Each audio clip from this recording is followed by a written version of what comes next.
కేటీఆర్ పై వరంగల్ పశ్చిమ ఎమ్మెల్యే నాయని రాజేందర్ రెడ్డి ఓ రేంజ్ లో ఫైర్ అయ్యారు. తాను ఒక్క రూపాయి అవినీతికి పాల్పడినట్లు నిరూపించిన ఎమ్మెల్యే పదవికి రాజీనామా చేస్తానంటూ కేటీఆర్ కు సవాల్ విసిరారు.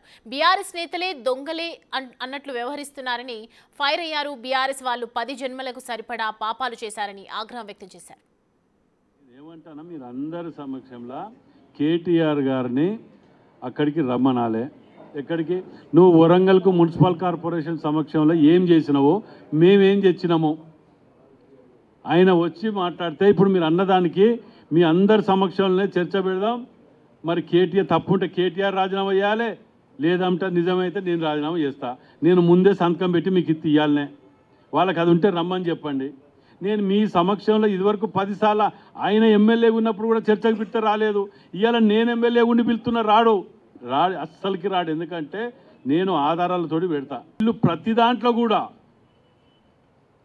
విమర్శ, ముఖ్యమంత్రి గారిని విమర్శ చేయటమే కక్ష సాధింపు. అంటే బిడ్డ పెళ్లికి రానియకుండా ముఖ్యమంత్రి గారిని, ఇప్పుడున్న ముఖ్యమంత్రి గారిని రేవంత్ రెడ్డి గారిని జైలుకి వెళ్ళి పెళ్లికి కూడా రానియకుండా ఆపింది కక్ష సాధింపు చర్య మీది. అసలు ఆ సంపాదించిన డబ్బు బలుపుతోటి ఆ మాటలు మాట్లాడటం, ఏమి చేయాలనో ఫ్రస్ట్రేషన్లో తోయక నోటికి ఏదొస్తుంది మాట్లాడటం అలవాటు అయిపోయింది. బిడ్డ ఇంకేమంటున్నారు, మేమట ఇళ్ళకు ఇది చేస్తాం, కబ్జా మన ధర్నా చేస్తాం, ఊరికిచ్చి కొడతాం. ఆ ప్రవీణ్ గారు మాట్లాడిన మాటలు మొన్న గతంలో ఆయన తిట్టిన వీడియో ఉన్నది నా దగ్గర. ఏది కాళేశ్వరం గురించి మన ఐపీఎస్ ఆఫీసర్ ఈయన పేరు మన ఆర్ఎస్ ప్రవీణ్ గారు మాట్లాడిన మాటలని ఆయన ఇవాళ ధర్నాలు ఈయన పక్కకే కూర్చొని మాట్లాడుతున్నాడు. మళ్ళీ దాని మీద నేను మాట్లాడితే ఉరికిచ్చి కొడతారట, దిరిమిచ్చి కొడతారట. మేము అభివృద్ధి మీద కాన్సన్ట్రేట్ చేస్తున్నాం నాయన. మీ అందరికీ ఇంకా చెప్తున్నాం. ఇప్పటివరకు మేము ఇంకా స్టార్ట్ చేయలే. మేము స్టార్ట్ చేసే ఆలోచన కూడా రాలే. మేము స్టార్ట్ చేస్తే మీరు ఉరికిచ్చి కొట్టుడు కాదు, మీరు జిల్లా వదిలిపెట్టి వెళ్ళిపోతారు, అందరు హైదరాబాద్ కట్టిపోతారు.